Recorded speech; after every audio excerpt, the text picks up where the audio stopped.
Hello. Hello Tarique, সালাম আলাইকুম। সালাম আলাইকুম। কেমন আছেন? আর আছি কিভাবে, দেশ যেভাবে সেভাবে আছি আর কি। আচ্ছা, ওবায়দুল কাদের 2 দিন আগে একটা কথা বলেছে, খেয়াল করেছেন নিশ্চয়ই? হ্যাঁ, খেয়াল করেছি এবং সেটা আমি আমাদের কালকে টক শোতে বলিয়েছি মাহফুজুল্লাহকে দিয়ে অন্য কাউকে দিয়ে, যে সে যে কথাটা বলেছে এর বাণী কি, ওইটা বলছো তো যে তাদেরকে মানে সমঝোতা করে রাখা হবে, তাই তো? না না, সমঝোতা হচ্ছে পর্দার আড়ালে। হ্যাঁ, পর্দার আড়ালে সমঝোতা হচ্ছে এবং সমঝোতা হয়ে গেলে আস্তে আস্তে ছাড়া হবে। হঠাৎ কিছু হয়ে যেতে পারে। হ্যাঁ, তো সমঝোতাতে কারা করছে? ওরা ওদের নিজেদের মতো সমঝোতা করছে। মানে আমাদের কারোর সাথে কি কথা বলছে? আপনি কি জানেন এরকম কিছু? আমার জানার মতো কারোর সাথে কথা বলছে না। আজকে তো আলমগীর বাইরে গেছে, তারা মার্ডার চার্জ দিয়ে দিয়েছে। না, সেটা তো দিতে হবে, কোন ইনভেস্টিগেশন ছাড়া দিলে সেটা। কিন্তু উনি এইভাবে মানে হাইড অ্যান্ড সিক করছে কেন? পলিটিক্যাল লিডার একজন, পলিটিশিয়ান, তাই না? আলমগীর সাহেব। এটা আমরা একটু করে যাব, ম্যাডাম এখানে যাওয়ার জন্য বসে আছি। তো এটা কি আলাপ talk to your mother about it? ওনার ওখানে কথা বলে তো অনেক সমস্যা আছে ফোনে, তো ডিটেল বলা মুশকিল। কিন্তু কথা হচ্ছে যে এরকম হাইড অ্যান্ড সিক করে তো বরঞ্চ এটা রিপারকেশন তো একটু খারাপই হচ্ছে।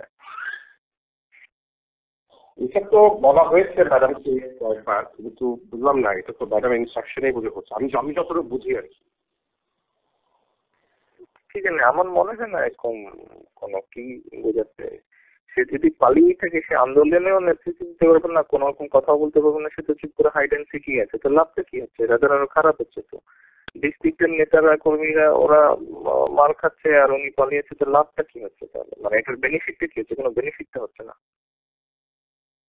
হ্যাঁ, এই প্রশ্নটা অবশ্য অনেকেই করছে এবং আমি ম্যাডামকেও 2-3 বার করেছি। ম্যাডামের একটা কথা হলো যে যদি ওরা ধরা পড়ে যায়, এদেরকে ধরে ফেলে, তাহলে কাজ করবে কে মাঠে? মানে কাকে দিয়ে আমি কাজ করাবো? উনি কি খুব একটা কাজ করছে? উনি কি খুব একটা কাজ করতে পারছে? কোন ইনস্ট্রাকশন দিচ্ছে? কোন ডিস্ট্রিক্টেই তো কথা বলছে না, কিছু হচ্ছে না, কোন ইনস্ট্রাকশন কারো খোঁজ খবরও হচ্ছে না। লাভ হচ্ছে কি? ডিফিকাল্ট টু ফাইন্ড হিম, মানে no one is able to talk to him. উনি যেই চার্জে আছে সেটার জন্য উনি যে ডিসিশন দিবে বা ইনস্ট্রাকশন দিবে সেগুলো তো হচ্ছে না। তো what's the use of hide and seek? হ্যাঁ, এটা তো ধরো হায়ার লেভেলে হচ্ছে, রাইট এট দিস পয়েন্ট আমার থেকে এটা ডিসিশন দেওয়া মুশকিল, but I can certainly convey. না, I am just discussing with you. জি জি, হ্যাঁ, রাইট। আর আরেকটা বিষয় হচ্ছে, একটা এরকম বোধহয় একটা গুজব ছড়াচ্ছে ওর মধ্যে। আমি যা শুনেছি আমি আপনার সাথে তাই ডিসকাস করছি। আপনার নামও আছে, কয়েকজনের নাম আছে, মানে ওবায়দুল কাদেরের ব্যাপারটার সাথে আপনাদেরকে ইনভলভ করছে, 1 নম্বর। 2 নম্বর, যে কিছু বোধহয় গেস্ট টেস্ট আসছে বাইরের, তো বলছে যে গেস্ট টেস্ট আসলে সেই যখন ওরা আসবে তখন যাতে কোনো কিছু না হয়। তো এরকম কোনো কিছু কি চিন্তা ভাবনা আছে? এখন তো আমার যেটা চিন্তা ভাবনা, যে গেস্টের জন্য বিরতি দেওয়া না বিরতি দেওয়া এগুলোর তো কোনো অর্থহীন না। It is my argument. হ্যাঁ, আর মানে সিনসিয়ারলি এইটা যদি আপনার মনে হয় থাকে, আমার মনে হয় যে বোধহয় আপনি ঠিকই বলছেন।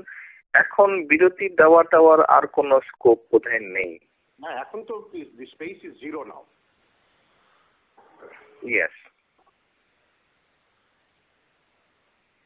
আপনি অন্যরকম অন্য কোনো কিছুতে এখন গেলে তাতে যদি if they become in a comfortable situation, তাহলে কি সিচুয়েশন আমাদের জন্য খুব ভালো হবে?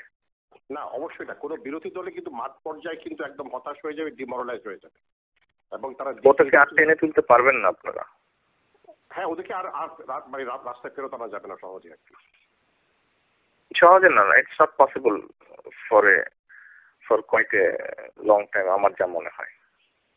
কয়েকবারের আগে হয়েছে, তো প্রতিবার ব্রেক দিয়ে দিয়ে এখন যে আসলে আসবে, যেই আসুক আসলে আসবে, কিন্তু এটা স্যাবোটাজ হবে। এখন যদি এই জিনিস যদি এখন ব্রেক করা হয়, কন্টিনিউ না করে যদি ব্রেক করা হয়, এটা স্যাবোটাজ হবে। হ্যাঁ, আর ব্রেক করার কোনো স্কোপও নাই, কোনো কারণও নাই, কোনো লজিকও নাই। মানে আপনারা তো যাচ্ছেন, you can talk This is my line, this is my suggestion, that এখন ব্রেক দেওয়ার কোনো স্কোপ নাই, and one has to take the consequences as they come. Yes, so এটাতে স্টিক থাকতে হবে। আপনার সাথে বোধহয় আরো কেউ কেউ যাবে যাদের বোধহয় ব্রেক দেওয়ার একটা চিন্তা ভাবনা আছে। But this is my position, অন্যরা কি বলে না বলে, but this has always been my position, এখন কিন্তু আর মানে ইভেন টেম্পোরারি ব্রেক দেওয়ার স্কোপ এখন নাই। না, কোনো ব্রেকে যাওয়াই যাবে না এখন, লেট ইট কন্টিনিউ। আচ্ছা, আরেকটা জিনিস যেটা আমাকে একটু আগে ওই যে ফার্নান্ডো যে আসছে তারাঙ্কো ইউএন থেকে একটু আগে আবার ফোন করেছিল, এই গত 3 দিনে 2বার ফোন করলো। তো লাস্টে সে আমাকে আজকে বললো যে দেখো office of the human rights একটা স্টেটমেন্ট ইস্যু করবে criticising violence and everything else related to it, অ্যারেস্টের সবকিছু নিয়ে করবে। আমি যে I hope it is a balance statement. তখন সে বললো যে হোয়াট ইজ দি সলিউশন, আমরা যদি একটু ইলেকশন একটু পিছিয়ে দিই। এখন দেখো দি situation is such, a short gap between now and the election will not solve a problem. There has to be a longer gap. সেই লঙ্গার গ্যাপটা তোমরা যদি করাতে পারো, যদি তোমাদের অ্যাক্সেস থাকে, সেক্রেটারি জেনারেলকে যদি প্রাইম মিনিস্টারকে কল করাতে পারো, তাহলে it might work, other then it will not work. No point. না, আপনি গ্যাপ দিয়ে কি করবেন? সলিউশন তো একটাই, she has to accept the demand. Right, exactly. She has to ওইটাই হলো। এখানে তো আপনি ইলেকশনের মধ্যে গ্যাপ দিয়ে বা কি করবেন? ইলেকশনের মধ্যে গ্যাপ দিয়ে ইফ শি রিমেইনস তাহলে তার লাভ হলো কি? না, গ্যাপ মানে কি, ধরো যদি if she resigns at the end of her term, parliament is dissolved, জানুয়ারি যতদিন পর্যন্ত থাকুক, 20, 25, 20, 21, 22 তারিখ পর্যন্ত, তারপরে 90 days তো পিরিয়ড পাওয়া যাবে। But the final demand 90 days পরেও যদি সে থাকে প্রাইম মিনিস্টার, তাহলে তো লাভ হলো না। না না না না না, আপনি অতদিন যেন না, আপনারা অতদিন যেন না। If you do that you will make a big mistake. এরপরে কিন্তু বেঁচে থাকা মুশকিল হবে, কিছু লোক ছাড়া বাকি ম্যাক্সিমাম বেঁচে থাকা মুশকিল হবে।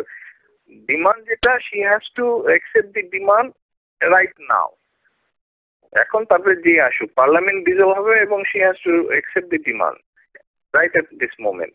আপনি এটাকে লিঙ্গার করলেই কিন্তু সুযোগ পেয়ে বসবে। রাইট, ওকে। এটাকে সুযোগ দিলেই যে ঠিক আছে, ও তারপরে বলবো ঠিক আছে 24 তারিখের পরে আমি আর থাকবো না, কিন্তু 24 তারিখ পর্যন্ত টাইম পাবে, তার মধ্যে অন্য কিছু করে ফেলবে। সেটাও ঠিক, that's also right, that is also possibility. Demand মানলে ডিমান্ড মেনেছো বাস, এখন ইউ লিভ। ওকে, হ্যাঁ, মানে স্টেপ বার করবে on condition that she will resign immediately. হ্যাঁ, ও হ্যাঁ, নাহলে যেটা প্রোগ্রাম হচ্ছে, পাবলিক যে প্রোগ্রাম করছে, that will keep on continue. হ্যাঁ, কাম হোয়াট মে। হ্যাঁ, কাম হোয়াট মে তো হয়েই তো গেছে, এখন তো স্পরস্পর তো হয়েই গেছে, এখন ঠিক আছে চলতে থাক। বাট আপনারা এটাতে ব্রেক দেন, দেন ওয়েল, ওটার কনসিকুয়েন্সেস অন্যরকম হবে। অ্যাটলিস্ট মিনিমাম যাদের পলিটিক্স করার, যাদের নলেজ আছে, তাদের একটা বোঝা উচিত। বাট আমি কিন্তু I have never spoken for a break. যখন থেকে এই পর্যায়ে যখন আমি বলেছি এখন কিন্তু নন স্টপ চলতে হবে। ফর্ম কি নিবে, কখন ম্যাডাম প্রেস কনফারেন্স করবে, কি অ্যানাউন্স করবে, but this has to go on. There is no other. হ্যাঁ, উনি আগামী 2-4 দিনের মধ্যে করতে পারেন, সেটা উনি প্রেস কনফারেন্স, বা এর মধ্যে উনি আরেকটা জিনিসও বলতে পারেন। এর মধ্যে এই যে পেপার গুলোর যে এডিটর আছে, এরকম যারা আছে, বা আপনার এডিটর বলেন, বা এরকম যারা একটু রিনাউন লোকজন কথা বলছেন favour of a neutral election, যারা কথা বলছে, সবাইকে ডেকে একটা উনি এক্সচেঞ্জ অফ ওপিনিয়নের একটা ইনভিটেশন দিতে পারেন। হ্যাঁ, but in the meantime অবরোধ চলুক, ওটা ঢাকাতে উনি বসে করতে পারেন। রাইট, এটা অবরোধ নিয়ে কোনো কথা হচ্ছে না তো, অবরোধ কিপ অন কন্টিনিউইং, এটা নিয়ে কোনো কথা হচ্ছে না তো। ঠিক আছে, আজকে দেখি, আজকে যখন দেখা হবে we will make this suggestions. হ্যাঁ, আদারওয়াইজ কিন্তু অনেক মানুষই বেঁচে থাকতে পারবে না যদি আপনি তুলে নেন এটা এখন। তাহলে কিন্তু অনেক মানুষের ক্ষতির দায়িত্ব যারা প্রপোজ করবে যে আপাতত তুলে নেন, 2 দিন পরে আবার আমরা দেবো, তাদেরকে ক্যারি করতে হবে এই লাইবিলিটি। ওকে, ঠিক আছে, বহু মানুষের ক্ষতি হয়ে যাবে। ঠিক আছে, তো সেইভাবে কথা বলবো আর কি। আর এগুলো তো চাপা থাকবে না, কে প্রপোজ করবে কে কে প্রপোজ করেছে যে এই জিনিসগুলা তুলে নেওয়া হোক 2 দিন 3 দিনের জন্য, বিদেশিরা আসছে তারা একটু তাদের সাথে নাহলে সম্পর্ক খারাপ হবে, এইগুলা যারা বলবে তারপরে যখন ক্ষতি হবে বহুত মানুষের নিজেদের, তখন তো এইগুলা বের হয়ে যায় যে কারা কারা এগুলা প্রপোজ করেছে, তখন তো ওইগুলা লাইবিলিটি তাদের নিতে হবে, মুশকিল হয়ে যাবে তো তখন। ঠিক আছে, সেইভাবে আজকে আলাপ করবো না আমি।